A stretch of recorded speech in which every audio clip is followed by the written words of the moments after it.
On February 19, 2013, a maintenance worker opened a water tank on the roof of the Cecil Hotel in Los Angeles. What he found floating inside would become one of the most disturbing unsolved mysteries of the 21st century. The body belonged to 21-year-old Elisa Lam. But the question that still haunts investigators today isn't how she died. It's what she was running from in the elevator 4 days before she vanished. The footage I'm about to show you has been watched over 30 million times. It shows a young woman, alone in an elevator, behaving in ways that defy explanation. She's pressing buttons frantically, hiding in the corner, talking to someone, or something that isn't there. And then, she steps out into the hallway, makes a series of strange hand gestures, and disappears forever. What happened to Elisa Lam? Was this a tragic accident, a mental health crisis, or something far more sinister? Today, we're diving deep into every disturbing detail of this case. And I'm warning you now, the answers are more unsettling than the questions. Elisa Lam was not supposed to die in Los Angeles. She was a 21-year-old student from Vancouver, British Columbia, studying at the University of British Columbia. Those who knew her described Elisa as bright, creative, and deeply introspective. She kept a blog where she wrote about her struggles with depression and bipolar disorder with raw honesty. She didn't hide her mental health challenges. She confronted them openly, documenting her journey with medication, therapy, and the constant search for balance in a mind that often felt at war with itself. In January 2013, Elisa decided to take a solo trip down the West Coast. She wanted to visit California, San Diego, Los Angeles, Santa Cruz. For someone who battled depression, this trip represented hope. It was a journey toward independence, self-discovery, adventure. She posted enthusiastically on social media about her plans. She was excited. She was hopeful. On January 26, 2013, Elisa checked into the Cecil Hotel in downtown Los Angeles. And that decision would cost her everything. The Cecil Hotel. Even the name sounds ominous, doesn't it? If buildings could be cursed, the Cecil would be Exhibit A. Since it opened in 1927, this hotel has been the scene of numerous suicides, murders, and unexplained deaths. Serial killers Richard Ramirez, the Night Stalker, and Jack Unterweger both stayed there while hunting victims. A woman was found dead in one of the rooms, her room ransacked, in 1964. Another guest leaped from the 9th floor in 1962. The list goes on. The hotel sits in one of the grittiest parts of downtown LA, Skid Row adjacent, surrounded by homelessness, drug activity, and violence. Budget travelers and backpackers often stayed there because rooms were cheap, sometimes as low as $20 a night. Elisa paid $50 per night for a shared hostel room. She was supposed to check out on January 31st. She never did. For the first few days, Elisa seemed fine. She explored the city, took photos, updated her blog. But on January 31st, the day she was supposed to check out, she stopped responding to her parents' daily phone calls. Her family grew concerned immediately. This wasn't like Elisa. She always checked in. They contacted the Los Angeles Police Department, and on February 1st, the LAPD officially began searching for Elisa Lam. Detectives searched her room. They found her personal belongings, her laptop, her clothes, but no Elisa. They interviewed hotel staff and guests. No one had seen her. They reviewed security footage from the hotel. And that's when they found it. The elevator video. The footage is time-stamped January 31st, the last day anyone saw Elisa alive. It's just over 2 minutes long, shot from the elevator security camera. And every second of it is deeply, profoundly wrong. Let me walk you through what happens in this video, because it needs to be broken down to truly understand how bizarre it is. The video begins with Elisa entering the elevator. She steps inside, walks to the control panel, and starts pressing multiple buttons, not just one or two, but nearly every single floor button. She presses them quickly, almost frantically. Then she steps back into the corner of the elevator and waits. The elevator doors don't close. She steps forward again, peers out into the hallway as if checking if someone's there. Then she steps into the hallway, positioning herself just outside the elevator, and presses herself flat against the wall, as though she's hiding. She waits there for several seconds, then steps back into the elevator. The doors still don't close. She moves to the corner again. And this is where it gets stranger. Elisa suddenly begins making a series of odd hand gestures, her fingers twisting and moving in deliberate, almost ritualistic patterns.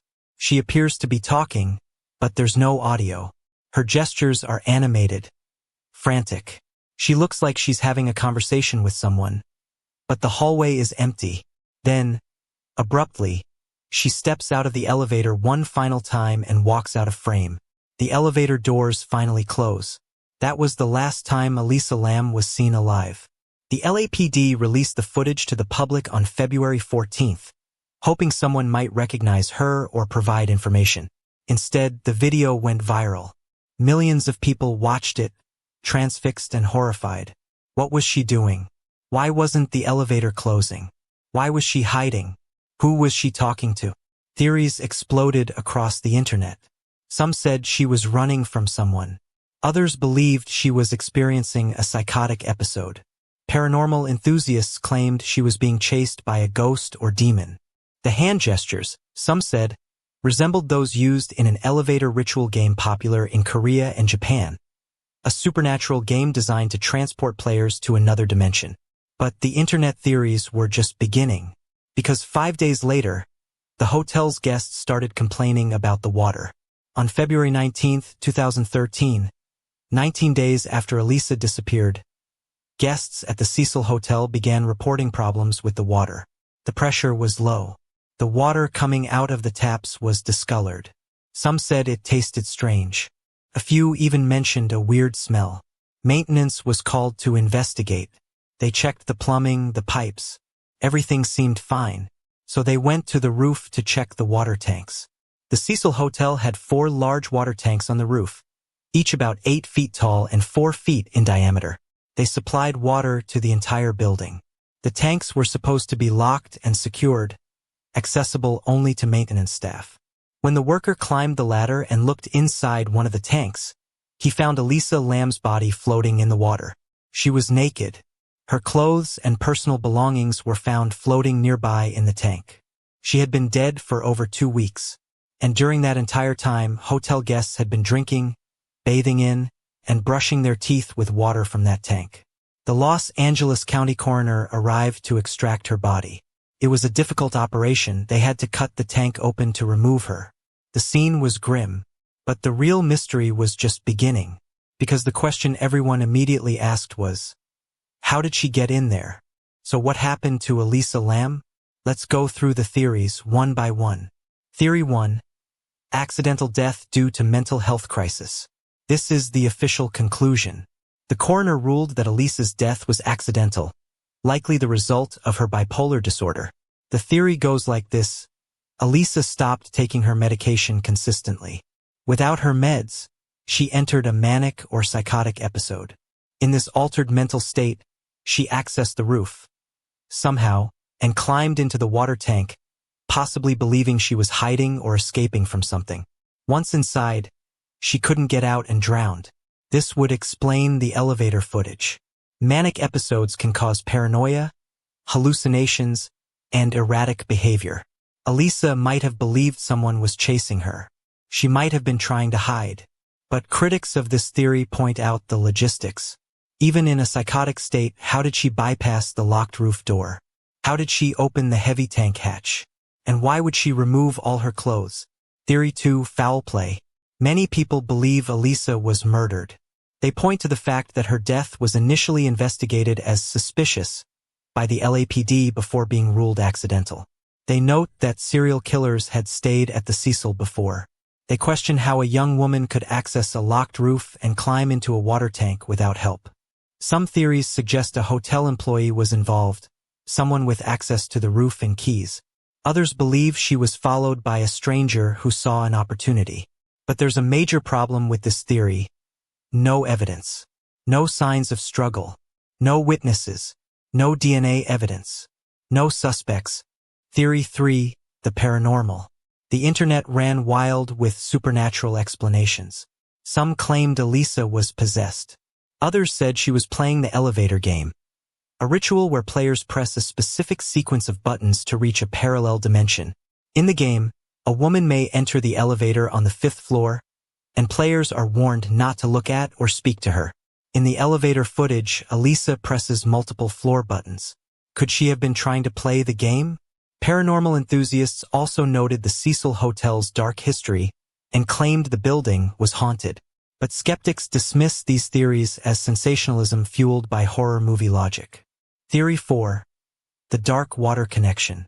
Here's where things get genuinely eerie. In 2005, a Japanese horror film called Dark Water was released. The plot? A mother and daughter move into a rundown apartment building.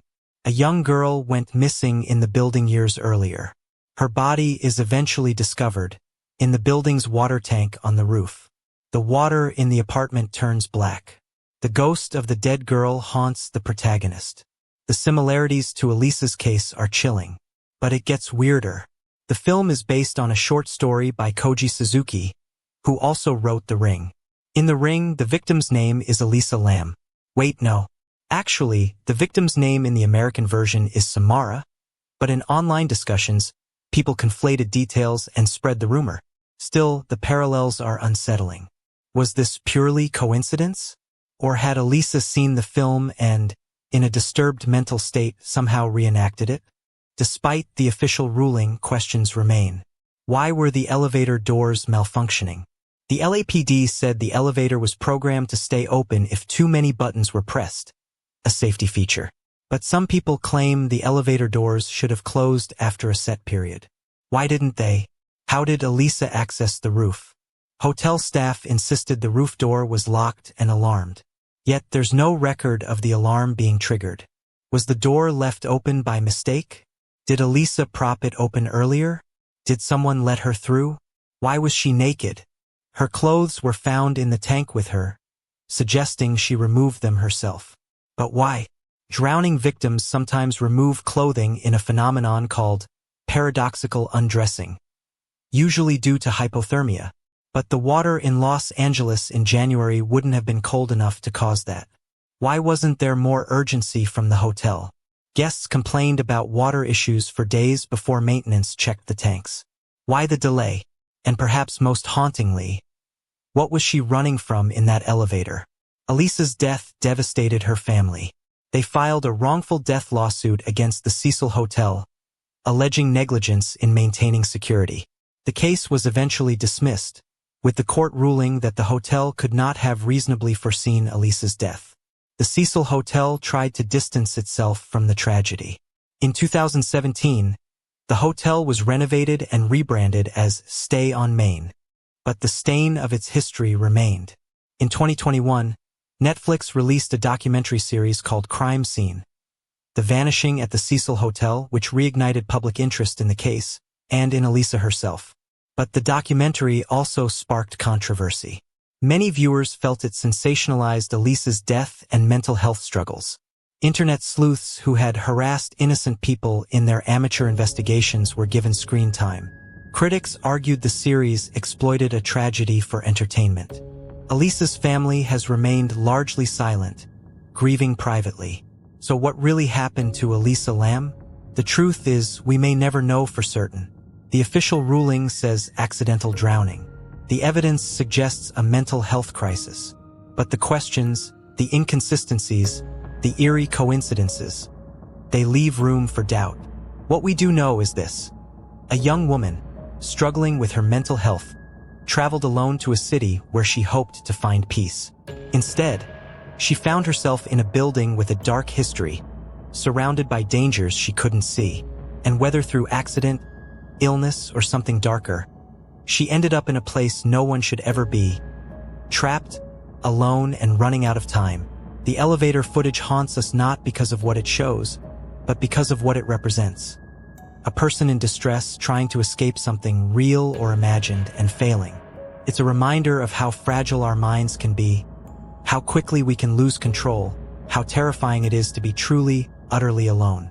Elisa Lam's death is a tragedy, not a ghost story, not a conspiracy, a tragedy. And maybe that's the most horrifying truth of all. If you found this video unsettling, you're not alone. Elisa's story has captivated millions because it taps into our deepest fears, losing our grip on reality, being watched by unseen eyes, dying alone in a place that doesn't care. Let me know in the comments. Do you think this was an accident? Or is there more to the story? And if you want me to cover more unsolved mysteries like this, hit that subscribe button. Rest in peace, Elisa Lam. You deserved so much better.